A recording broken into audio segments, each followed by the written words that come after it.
夏侯爵看了看自己那溢出鲜血的手掌，随后嘴角扬起笑容，笑容由轻转重，笑声愈发疯狂。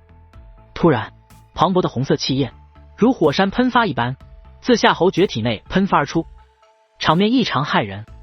见此情形，天剑圣宫所有人都是严阵以待，做好了继续凝阵的准备。可很快，天剑圣宫公主发现不对，那红色气焰虽然看似凶猛，可夏侯爵的气息却忽然不见了，唯有夏侯爵的声音还在这坟墓世界响彻。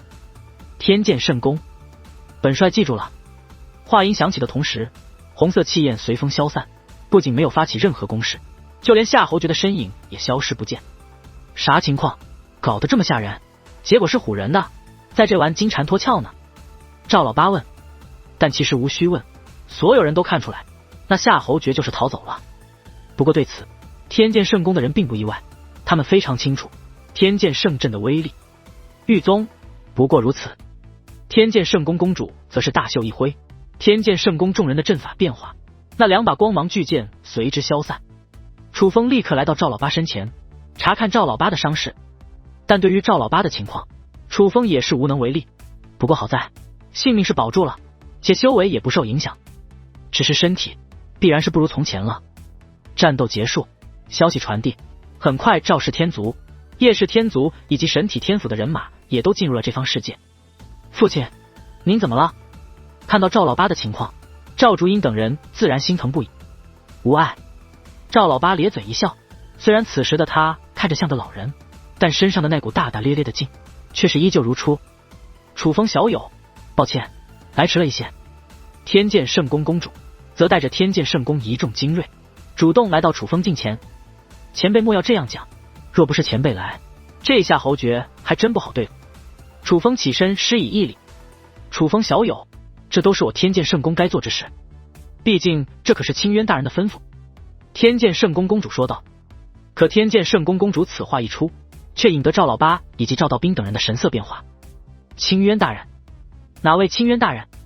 就连不远处同样在疗伤的叶仙城父母也同样将目光投了过来，他们都被清渊2字所吸引，毕竟来自远古种族，对于远古的一些事情他们族内是有记载的。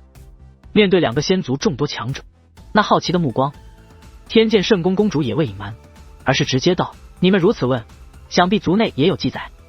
我口中的清渊大人正是我天剑圣宫远古时期的天才人物天剑清渊。此话一出，瞬间引来赵氏仙族与叶氏仙族的情绪震荡。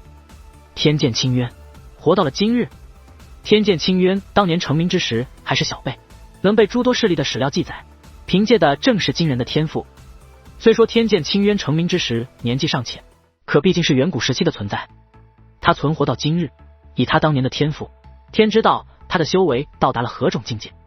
这天剑圣宫有天剑清渊这等远古时期的撑腰，不谈第9道天河，只说这8道天河之中，怕是没有任何事能与天剑圣宫抗衡了。但震惊之余，赵氏仙族强者以及叶氏仙族强者却都下意识地看了楚风一眼。难怪高傲的天剑圣宫也会来为楚风助力，且态度还如此友善。原来是楚风与天剑清渊有关系，但这个结果却让他们庆幸做出了与楚风结交的决定。楚风，你没受伤吧？此刻天剑残花也上前问道，眼中带着些许关切。我没事。楚风说道。没事就好。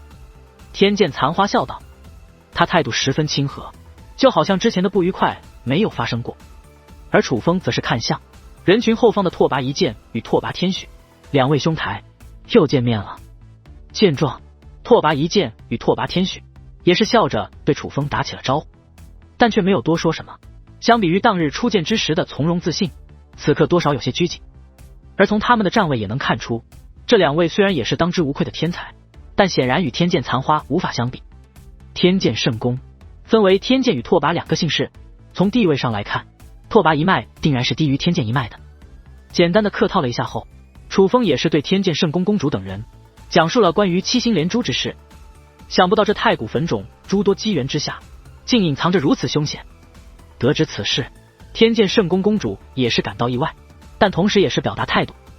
楚风小友，现在起我天剑圣宫就替你调遣，若是能有天剑圣宫相助，此劫可破。楚风也越发自信起来。但我已观察过，这个世界似乎有些不太一样。世界不是很大，但未能寻得墓碑踪迹。天剑圣宫公主道：因为这个坟墓世界的墓碑却是看不到，并非是先前的战斗将此地的墓碑毁灭，而是从始至终这墓碑就不在世界表面，这里的墓碑隐藏起来了。不过晚辈知晓破解之法。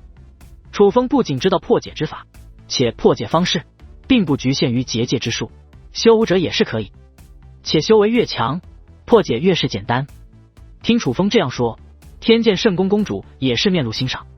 幸好有楚风小友在，不然这太古坟冢的死局还真是未必有人可解。而楚风则是淡淡一笑，旋即便将破解之法告知了天剑圣宫公主。楚风。而就在此时，有一声呼喊响起，是叶仙成跑了过来。他第一时间是去找他父母了，毕竟他的父母也受伤了。眼见父母没有大碍，这才过来。这位姑娘是……只是来到楚风近前，叶仙成的目光却落在了天剑残花的身上。天剑残花，天剑残花道：哇，好雅的名字。在下叶仙成，叶氏仙族族长。叶仙成自我介绍之后，也是对着天剑圣宫公主施以一礼，拜见天剑圣宫公主。叶族长客气了，年纪轻轻就能担任族长之位，真是年少有为啊。天剑圣宫公主道。简单的客套一番后，天剑圣宫公主便前去破解之地破解，天剑残花也是跟随而去。可叶仙成的目光则是跟着天剑残花离去的身影移动，眼中尽是不舍。咋了？心动了？楚风问。没，经过宋允之事，我已封心所爱，准备专心搞事业，不会再为女人心动了。叶仙成道。那你一直看人家？楚风有些不信。我这是纯欣赏。话到此处，叶仙成又凑到楚风耳边，小声道：不过我觉得喵喵姑娘更好看。随后又补充道：不过我怎么感觉无论是喵喵姑娘还是这个天剑残花，看你的眼神都不太对劲呢。你这家伙桃花运有点旺啊。叶仙成看楚风的表情多少带点酸味，可还不待楚风回答，叶仙成便猛然将目光投向不远处的虚空，不仅双眼放光，更是惊呼一声：卧槽！原来是小鱼儿等人从一艘战船内走了出来。